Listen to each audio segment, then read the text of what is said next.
എന്താ നമ്പിയാരെ കയ്യില് ലാല കുപ്പിയാണ് അച്ഛനുള്ള കുപ്പിയാ. കുപ്പിയാ? ആ കഷായാവും. ഇത് മദ്യാണ്, മദ്യം. മദ്യ? അച്ഛന് മദ്യ? എന്താ അച്ഛന് വാങ്ങിച്ചെടുത്ത കുഴപ്പം?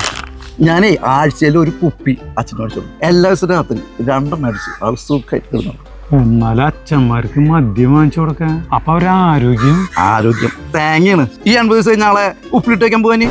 ഇനി അവർക്ക് എത്ര കാലുണ്ട്? നല്ല പ്രായത്തിൽ തന്നെ അവർ നമുക്ക് വേണ്ടിയിട്ട് ഒരു സന്തോഷമൊക്കെ മാറ്റി വെച്ച് ജീവിച്ചില്ലേ? ഇനിയെങ്കിലും അവർ സന്തോഷിക്കട്ടെ, ഇഷ്ടമുള്ള കാര്യങ്ങൾ ചെയ്യട്ടെ. കുടിക്കണമെങ്കിൽ അങ്ങനെ കുടിക്കട്ടെ.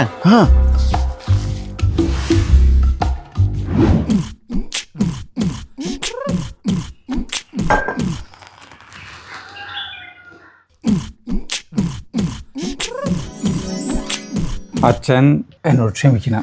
എൻ്റെ കൂട്ടുകാരനാണ് എൻ്റെ കണ്ണു തുറപ്പിച്ചത്. ഇനി മുതൽ എല്ലാ ആഴ്ചയും അച്ഛന് ഒരു കുപ്പി വീതം വെച്ച് ഞാൻ വാങ്ങിച്ചു തരും.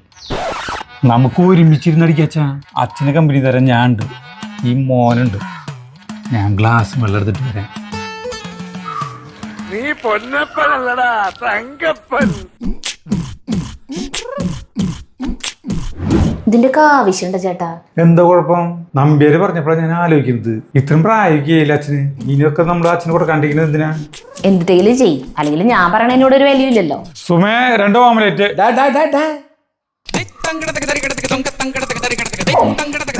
സ്വന്തം തന്തയെ കുടിപ്പിച്ച് കൊല്ലാൻ നോക്കണം. കാലനാണോ നിക്കാലൻ മോനാത്രേ.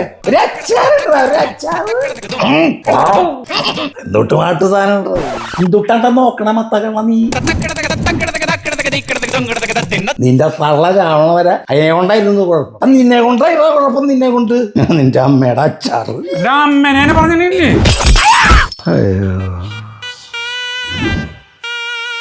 ചായ. ആരാ മോളെ അത്? അത് അപ്പുറത്തെ വീട്ടിലെ ശീല ചേച്ചി. അച്ഛാ സുമേത് കുറച്ച് ചിക്കൻ കറിയാ. അയ്യോ സത്യേട്ടന് എന്താ പറ്റിയേ? ഒന്നും പറയണ്ട എന്റെ ശീലേച്ചിയെ. അച്ഛന് കുപ്പി വാങ്ങിച്ചു കൊടുത്ത് നന്മമരാവാൻ നോക്കിയതാ മോൻ. ആര്? നമ്മുടെ ലാല. അവന് അച്ഛനെ ഈ നിലക്കാക്കിയേ. എന്നിട്ട് അവനെവിടെ? എല്ലാം ഒപ്പിച്ചെടുത്തേ സുഖിച്ച് കിടക്കണ്ട അവിടെ. അവനൊന്ന് കാണട്ടെ ഞാൻ. അവന്റെ കയ്യിൽ തന്നെ തല്ലി പിടിക്കും ഞാൻ. ലാലേ ലാലേ. അച്ഛൻ അച്ഛൻ അയ്യോ